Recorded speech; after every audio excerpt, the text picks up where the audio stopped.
शिक्षा के हब सोनीपत को बीजेपी सरकार ने बेरोजगारी, अपराध और नशे का हब बना दिया। दीपेंद्र हुड्डा।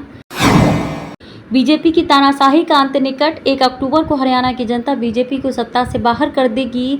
दीपेंद्र हुड्डा।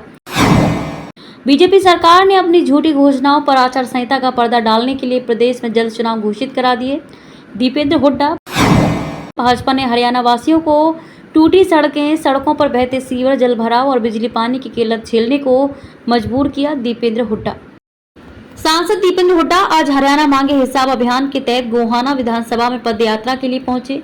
इस दौरान भारी संख्या में लोग उनकी यात्रा के साथ सड़कों पर उतर पड़े।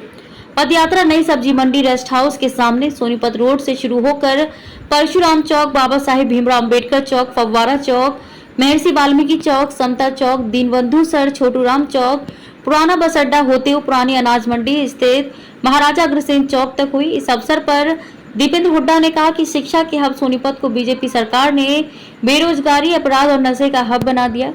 हरियाणा वासियों को टूटी सड़कें, सड़कों पर बहते सीवर, जल भराव और बिजली पानी की किल्लत झेलने को मजबूर कर दिया।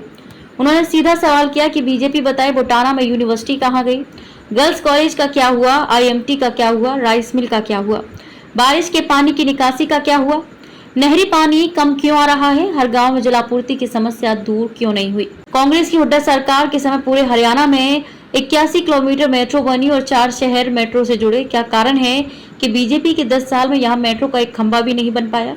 जो सरकार 119 महीने कुछ नहीं कर पाई, वो भला 1 महीने में क्या कर लेगी? उन्होंने कहा कि बीजेपी सरकार ने अपनी झूठी घोषणाओं पर आचार संहिता का पर्दा डालने के लिए प्रदेश में जल्द चुनाव घोषित कर दिए। उनकी पद यात्राओं में उमड़ रहे जन सैलाब से स्पष्ट है कि कांग्रेस आ रही है और बीजेपी जा रही है। हर सुबह की पहली किरण के साथ बीजेपी सरकार का एक दिन कम हो रहा है। उन्होंने कहा कि कांग्रेस की हुड्डा सरकार ने सोनीपत को शिक्षा का हब बनाने की सोच के साथ राजीव गांधी एजुकेशन सिटी की स्थापना की।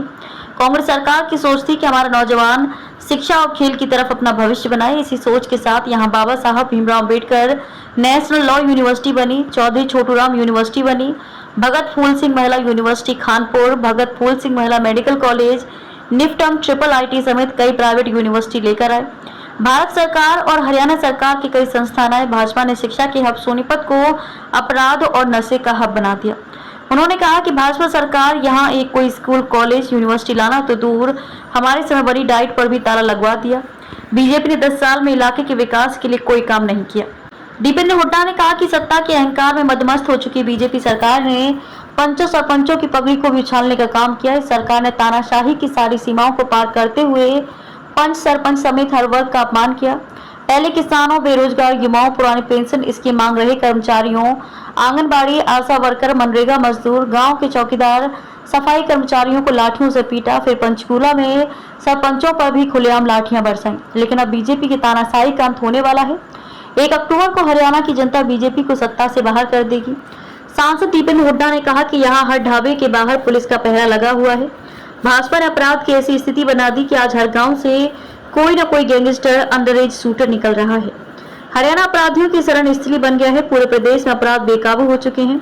अपराधी खुलेआम दंदनाते हुए दूसरे प्रदेशों में वारदात करने के बाद हरियाणा में शरण ले रहे हैं। गृह मंत्रालय के NCRB के मार्च के आंकड़ों के अनुसार हरियाणा में देश में सबसे ज्यादा अपहरण, सबसे ज्यादा फिरौतियों की वसूली, महिलाओं के खिलाफ अपराध हो रहा है। हरियाणा हत्या दर में नंबर 2 पर है। आए दिन हो रही बड़ी आपराधिक घटनाओं से आम हरियाणा वासी डर के साए में जी रहा है। हरियाणा अपराधियों की शरण स्थली बन गया है। उन्होंने कहा कि गोहाना की प्रसिद्ध मातूराम जलेबी वालों की दुकान पर बदमाशों द्वारा अंधाधुंध फायरिंग और 2 करोड़ रुपए की फिरौती मांगने की वारदात प्रदेश की जर्जर कानून व्यवस्था का जीता जागता उदाहरण है। उन्होंने कहा कि हरियाणा में बढ़ते अपराध का कारण बेरोजगारी, भ्रष्टाचार और नशाखोरी है। बीजेपी सरकार ने प्रदेश को भ्रष्टाचार की गर्त में ढकेल दिया। उन्होंने बताया कि 2005 में जब कांग्रेस की हुड्डा सरकार बनी तो मुख्यमंत्री भूपेंद्र सिंह हुड्डा ने अपराधियों को ललकारते हुए कहा था कि या तो वे अपराध छोड़कर मुख्य धारा में आ जाएं या हरियाणा छोड़ दें, अन्यथा बक्से नहीं जाएंगे। हुड्डा सरकार के समय अपराधियों में कानून का खौफ था। आज लोग अपराध और अपराधियों से खौफजदा हैं। 9.5 साल तक प्रदेश में मुख्यमंत्री रहे मनोहर लाल खट्टर ने सार्वजनिक तौर पर कहा कि उनकी सरकार हर व्यक्ति को सुरक्षा नहीं दे सकती। उन्होंने तो बीजेपी कार्यकर्ताओं को ही लठ उठाने की नसीहत दे दी और एक सभा में कहा कि लठ उठा लो, जेल जाने से मत डरो, नेता बनकर निकलोगे।